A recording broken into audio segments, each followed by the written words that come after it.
Good afternoon. Welcome to another episode of The Circuit. I am delighted to be joined this afternoon by Joanna Millunchick, who is the Dean of the Luddy School and a professor in Intelligent Systems Engineering here at Indiana University in Bloomington, and also by David Crandall, who is a professor of computer science and the director of the Luddy School for Artificial Intelligence, also here in Bloomington.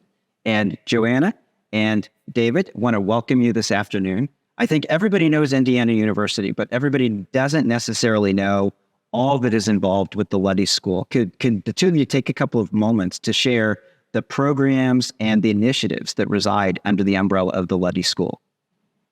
Well, the Luddy School actually is on two campuses. So we've got the Luddy School here in Bloomington, and then we also have the Luddy School up in Indianapolis. And we have some programs are in common and some programs are different on the two different campuses. Both campuses started out as informatics schools, so they just had informatics. Down here in Bloomington, what happened was that computer science joined, library science joined the school, and then in 2016, the Department of Intelligent Systems Engineering was established. And that engineering department is now ABET accredited. Up in Indianapolis, we've got a number of departments. So we have bio and health informatics, we've got human-centered engineering, and we also have library sciences up in Indianapolis. And then we also have some really great centers. The Polis Center is up in Indianapolis. We also have the Indianapolis version of the Luddy AI Center as well up there, and many other centers as well. So those are the programs and the centers on the two schools. That's great. It's really, really helpful. So I know you come to Indiana University. That university was fortunate to woo you away from the University of Michigan, where you were there for nearly 3 decades. What attracted you to Indiana and to IU? Well, I have to say that at first, I just thought that I would come down and take a visit and check out the place because I was curious. But really what won me over is the fact that, the Luddy School is so unusual. There is no other school like it in the country and probably not even in the world. Because what happened, like I said before, this school started in 2000 as an informatics school. And then engineering is the last thing that came to it. Usually it's the other way around. The engineering schools started 200 years ago. And then as time goes on, computer science joined, and then, informatics might come out of that. And so I really liked the way that, it's data first, and how do you use data and how do you use information in a way that's completely different than what engineering normally does. So I found that to be really interesting. And also the fact that this isn't a traditional engineering school. Indiana University is really well known for psychology and education and languages and law and all of these other things. And so that really gave us an opportunity to do technology from a real human-centered point of view. And in fact, David, you said something to me very early on when we first met about how your career progressed. And I don't know if you remember what you said to me. I probably said something like that when I came here, because there wasn't an engineering school and my degrees had been in engineering, that it sort of forced me to broaden what I was looking at. So instead of just sort of continuing in the same kind of research that I'd been doing all along, it forced me actually to reach out to folks in psychology and biology and all the things you just Exactly. And probably my careers had way bigger impact that way than I had just continued. So that is exactly what I'm talking about. That's what's possible here. And that's what's so exciting about the Luddy School. Absolutely. Yeah. So I want to come to David in a second and ask a question about artificial intelligence, but I want to pull in the thread that you mentioned and connect the two. I think that the human-centered focus is a comment that you're hearing a lot as how do we future-proof our society, how do we future-proof roles, given what is going to happen in a really short timeline with artificial intelligence. It often comes back to how do we lean into what makes us human and what are uniquely human attributes. It seems to me like Indiana University is uniquely positioned with the Luddy School to lean into those opportunities and to address those challenges. I wonder, Joanna, if you might reflect a little bit on how how it is that Luddy is uniquely positioned to help provide leadership for the state and for all of the students. Well, it's exactly what you said. As I mentioned before, psychology, cognitive sciences, learning sciences, Indiana University is really very well known for those things. And so bringing those things together to look at artificial intelligence, I think is going to be really important. And we have a history of doing that sort of thing. So I'm just going to give an example in a different area. Cybersecurity is a very important aspect, perhaps not as sexy, if you will, as AI these days, but still incredibly important. And we have, a couple of degrees that leverage, the technical, the business side, the law side. So for instance, we have an undergraduate degree between the Luddy School and the Hamilton Lugar School of International and Global Studies. I think I got that name right. And then a graduate degree, a master's degree, that's between the Luddy School, the Kelley School of Business, and the law school. And so, because really when it comes to cybersecurity, you need all of these different aspects working together. Similarly, in AI, you need a lot of different aspects coming together. And it's interesting because we have an initiative going on right now where we're trying to really build up a group of human and artificial intelligence research. Because as you teach a computer how to learn, that actually reflects a lot about how people can learn and vice versa. And so it's really great to have these researchers together here. And other engineering schools, a lot of what they focus on is like the hardcore algorithms and, the really deep technical stuff, which is incredibly important. I don't want to diminish that at all. It is so important. But that human aspect and the ethical aspect, and what does that mean about cognitive sciences and how we learn and how we interact in this world? I mean, those are really the things that are more existential. Absolutely. Absolutely. David, I want to turn to you and ask a connected question. So first, congratulations on opening the new Physical Center for Artificial Intelligence. I know recent ribbon cutting. So I think a lot of our listeners know a lot about artificial intelligence, but a lot don't know anything at all. How would you explain the kind of AI research that's occurring at Indiana University and the applications to put it in a context that makes it easier to folks to understand?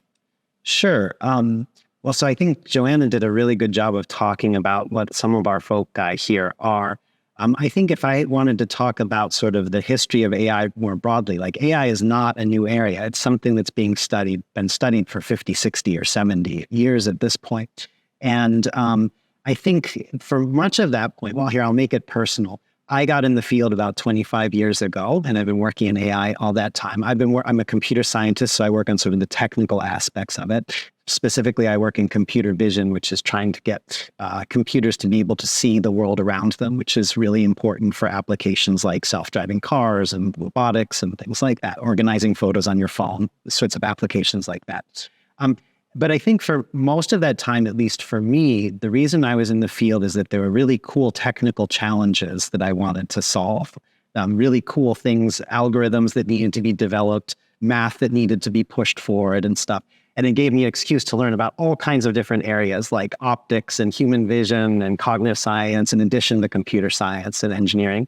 But I think what's happening right now is that these systems are suddenly becoming good enough that people are using them in the real world. And again, speaking just for myself, I wasn't prepared for that. Like, I didn't write all of those papers for 25 years thinking about how they would be used or the impact they would have, positive and negative, on people's lives. And so I think what we're seeing here and what we'll see in the future in AI is less about sort of the focus should be less about like creating systems that sort of try to replace people, like do the same things that people can do, like see the world around them better than people. But instead sort of building these teams and collaborations between people and systems to be able to do better than either one can do individually. And ultimately the goal, the reason that we're all here, I think, is to help make people's lives better. And so we need to figure out how AI can make people's lives better. And some of that is technical, developing algorithms that make fewer mistakes and so on. Some of it is ethical, understanding how these systems should and should not be applied. Some of it is legal. Some of it is application oriented, figuring out what are the exciting applications where AI should and again should not be used. Absolutely. So I think you can have a really good debate just getting two people who are knowledgeable about AI in the room and asking them what's going to unfold over the next 3 to 5 years. So won't hold you to it, but for folks who are wondering, what would you say are the ways in which AI will most closely touch people's lives over the next 3 to 5 years? Some ways in which AI will be very visible. And again, recognizing the history, it's already out there.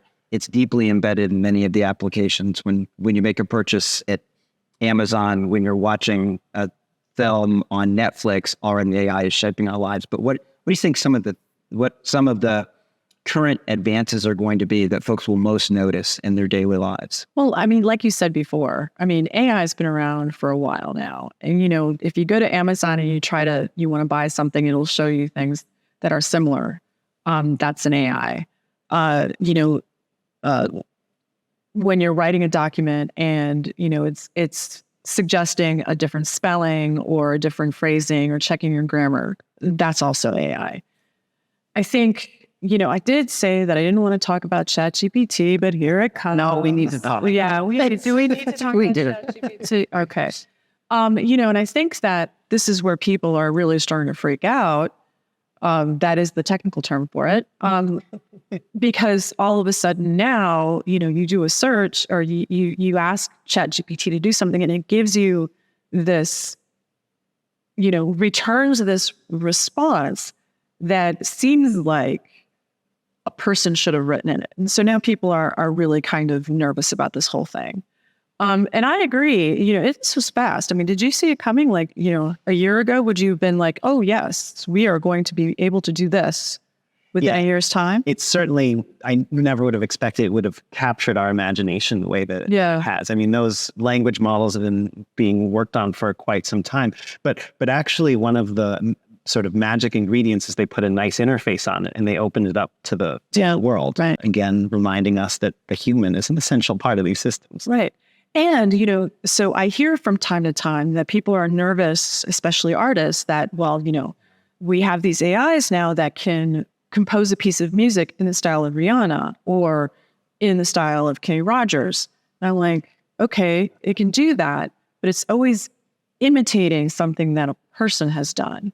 So, you know, the AI is taking everything that came before and synthesizing it into something new. That's really cool. Is that creativity? I don't know. That's a great question. You know, are AIs and bots going to be able to become creative on their own? I don't know.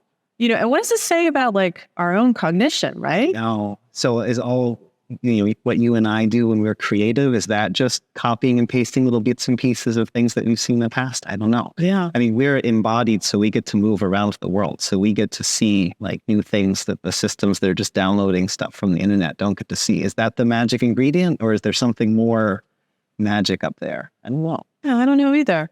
But, you know, people also, or the AIs, they get to go around the world instantaneously. Yeah, that's true. So they don't have different way. Yeah, in a completely different way. Right. Right. It's a great question. I mean, it really is a fundamental question about, you know, what is sentience and what is intelligence and everything. Right. Yeah, it's cool. But I'm hopeful. Absolutely. Absolutely. And great to hear about all of the exciting things that are happening in the Luddy School and in artificial intelligence. But I know that's only part of the story. There's a lot to technology that isn't just AI, data science, systems engineering, all that's going on with a human applied perspective. Talk about other things that you see. Where is the Luddy School going over the next 10 years or so with its vision for how to shape future technology leaders and innovators? Why don't you start? Or not. I did question. It is. Well, so I was going to say that even though you're asking about things that are not related to AI, AI is such a big umbrella that in many ways, you know, again, keeping my AI hat on, in order to understand the opportunities and the challenges of AI in the world, we're going to need all that stuff too. I mean, so for example, AI right now, ChatGPT, requires unthinkably massive amounts of computation power, massive amounts of data. How is all that data stored? How is it stored more efficiently? How do we do that learning with less data? How do we do the systems part with more efficient, like systems architectures that aren't going to have to require, electrical substations of them or for their electrical generation plants just for that? How do we miniaturize some of these systems so that we can carry them around on our phone? How do we make opportunities more equal across society so that more people can afford those kinds of devices? And so the benefits of AI do not just impact some, but really can be something that makes everybody's life better. So, and there's issues of design. How do we design systems that communicate with people the way that they want to be communicated with, that explain their reasoning to people so that people can develop trust? Joanna mentioned cybersecurity. Cybersecurity is critical to AI and maybe vice versa, because if these systems are going to be driving us around or making decisions for us, gosh, I want to make sure that those are secure. And I know you have a broader vision of what's going on in the school. So not everything is AI, but a lot of things do touch AI. Yeah, that's absolutely true. But what you were describing, I think, is a great way to think about it in a larger sense. So you mentioned, systems engineering is going to be incredibly important because we need to develop microelectronic devices that are reliable, that can perform for long periods of time and under a lot of different circumstances and environments. And so you've heard of the CHIPS Act, I'm sure. Mm-hmm. And, there's this whole emphasis on bringing semiconductor technology back to the United States. And, it's fascinating because, the Midwest is a perfect place to do semiconductor engineering. And in fact, the majority of the workforce in semiconductors is actually trained in this region, with Purdue and Notre Dame and Illinois and Michigan, for instance, generating all of these graduates in electrical engineering, materials science, computer engineering, and so forth, going to the coasts. And there hasn't been much of a tradition for those people to stay here in the Midwest. So we'd really like to change that. That's going to have to be a really important part of it. But computer engineering, microelectronics engineering, and design is going to be very, very important. But information sciences, like you were saying, is also incredibly important. Like how you gather all this data, you have to store it, you have to parse it, you have to make sure that it is usable in some way. It's pretty astonishing when you look at these giant data sets. You think, oh yeah, you get the data in and you can just, do a little bit of coding and boom, you have all this really great stuff that comes out of it. There's a lot that has to happen on the front end with the data, cleaning the data, making sure that it's in a format that makes a lot of sense. We don't have a lot of policies around how to format that data. I mean, we're still in the process of working that through. If you really think about it, like library sciences, some people might be thinking, why would library sciences be in the School of Technology?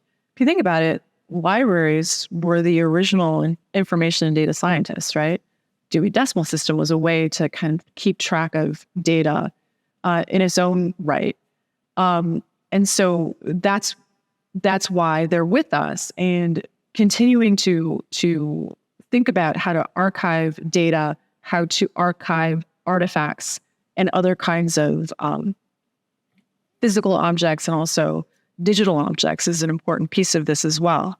Listening to both of you makes me wish I could go back to college. It's an exciting time to be a student, right? So many wonderful things being explored, so many great problems to solve. I want to pull on that thread a little bit and ask you both, if you were giving advice to a college student who was getting ready to embark on their studies at Luddy in this opportunity-rich environment, what are some of the things you would say? I know we've got a lot of parents listening too, who are trying to figure out how to advise their kids, given that AI and all the things we've been talking about have suddenly maybe upset the apple cart and they're not quite sure what the future looks like. What advice would you give to parents and to folks getting ready to go to college?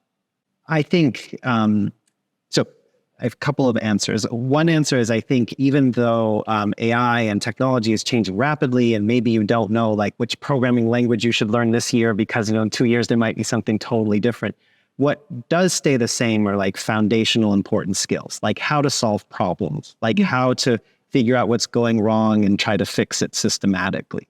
like, basic skills about math, basic skills about writing, basic skills about presenting things to the world. I mean, those are really important no matter what. And I don't care how powerful ChatGPT gets, like, we're still going to need good human to human communication skills, good problem solving skills in order to make an impact. Yeah, that's absolutely true. The advice that I would give people is to, try to study.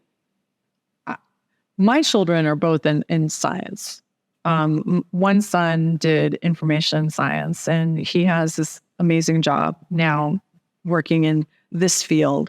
My daughter is studying environmental sciences. And I think that, being technologically savvy is really important. So shameful plug, study information science, data science here at the Luddy School of Informatics. Sorry, cut that out. Cut that out. Cut out the shameful plug. Anyway, so I would say that students really need to think about going into a technology driven field. I think that, all of the different professions really do need technologically savvy people, and that maybe you do want to major in English, say, but also take some technological fields with that. Do a minor in data science. It could be incredibly helpful. For instance, there is a professor here who, what he does is he studies the Victorian novel using artificial intelligence. He looks at a corpus of 12,000 different novels, and he's able to, do some really interesting scholarship using technology. And it's the Victorian novel, right? So no matter what you're going to be studying, having that technological bent to it makes a ton of sense. And so I strongly encourage students to do that. Outstanding. I think that's terrific advice. Also sounds like coming to the Luddy School to study would not be a bad idea either. I think that would be excellent. It would not be a bad idea. Yeah. And just to add on that, I think there's not like one kind of student here. So it's not like, if you think, I don't really like math, so I shouldn't go to Luddy School, or I don't really like programming, or can't imagine like building circuits or something like that. I mean, many of our students are not doing that. Many of our faculty are not doing that. They're looking very broadly at how to develop technology, but how to apply it, but understanding its effect on society, understanding its effect on society, on law and other kinds of domains and its history and so on. Like, there's a very broad umbrella of people here. Absolutely. Absolutely. I think that's fantastic. So I want to use that as a bridge to how businesses can partner with the Luddy School. I think it's very similar, not unlike our kids who are figuring out where to go to college and what their path is. Businesses are also finding their models transformed and trying to understand how they can tap into that expertise to learn from and collaborate just the way your students do. How can businesses that are going in a variety of technical directions, not just AI, work closely with the Luddy School to inform their work and to collaborate? Well, as it happens, the Luddy School is really going deep into customer discovery right now to try to understand what is it that the local industry needs. Not just in Indiana, but beyond. But we're focusing very much on Indiana for now. But we want to be working with industry to provide them with the kinds of graduates that they really need. And I don't want to hear from industrial partners, just send me as many computer engineers as you can. That's not what I'm interested in.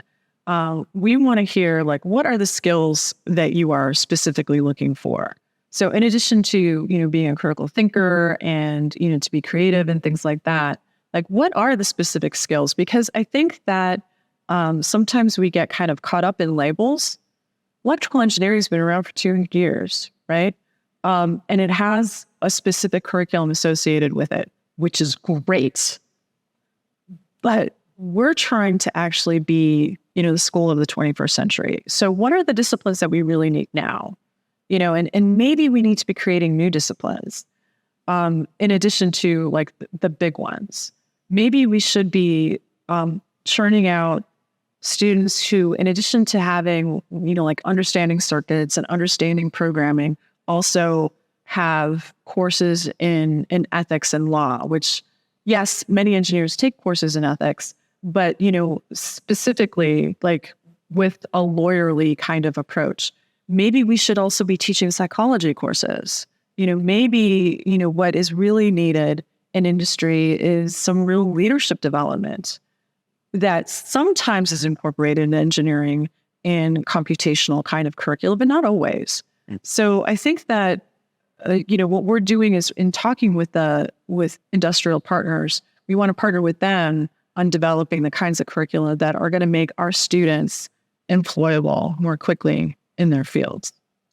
Absolutely. Just want to connect that to we had another interview on the circuit this morning over at the Mill, and they were pointing out the traffic that they're seeing now from founders exploring reworking every business model with AI. And recently saw in the MIT Technology Review, MIT's projection that 10,000 startups a year will be founded each year between now and 2030, centered around the application of data and artificial intelligence to reworking business models. So I think talent is absolutely a part of the equation. I know there are many other ways in which Indiana University and the Luddy School partners with enterprises to support them.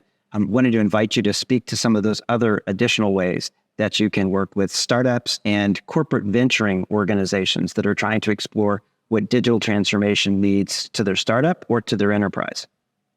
So for AI specifically, I'd invite anyone who's interested in such a thing to contact me, because we have this new Luddy AI Center, and that center has multiple missions, but one of them is to sort of be the front door for the university about AI. And so if people have questions about how they can engage with us, if they are looking for faculty experts in particular topics, if they're looking for students either to hire or to involve in internships or experiential learning or something like that, I mean, that would be a great place to start. And Joanna has the scope of the whole school as well.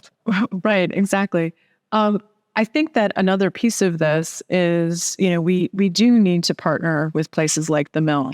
Like I would love to see, if there were research groups that are developing AI that can then go over to the Mill or to TechPoint and like talk through some of the ideas, because, as a fellow academic, sometimes we get so caught up in like the science behind it that we forget or don't notice the commercial applications, and so having these kinds of partners is going to be incredibly important, both so that, the inventor or the scholar can figure out what the market might need from people out in the market, and also so that people out in the market who have an idea can talk to scholars and figure out what is actually possible technologically and maybe even ethically and so forth. So that kind of partnership is really going to be important as well. Yeah, that's great. So I want to shift a little bit, keep a thread for you.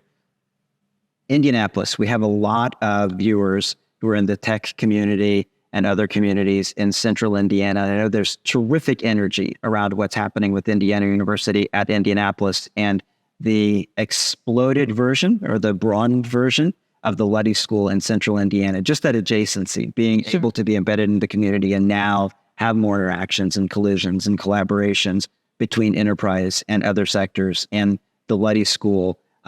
If you could want to invite both of you to talk a little bit about the vision for the Indianapolis campus and what Luddy School in Indy is going to be doing. You want to start with Lake? Yeah, sure. So we have Lake, the Luddy AI Center, and the Luddy AI Center has a home here in Bloomington and has a home in Indianapolis as well. And these are new organizations. We're still sort of feeling out exactly what they will do. But I think they, for example, will have somewhat different emphases, because here in Bloomington, we're very well known for the arts and the humanities and psychology and all of the things that Joanna mentioned. In Indianapolis, there is, of course, the medical school and other kinds of very well-known schools there. And so I think they'll sort of naturally find the things that resonate with them. And then I see Lake as a way of us sort of bridging the two campuses in a way that probably hasn't happened as much in the past, because AI is such a big problem. It has so many opportunities and so many challenges that the more people we have working and finding connections together, I think the better. Yeah, and I'm super excited about what's going on up in Indianapolis as well.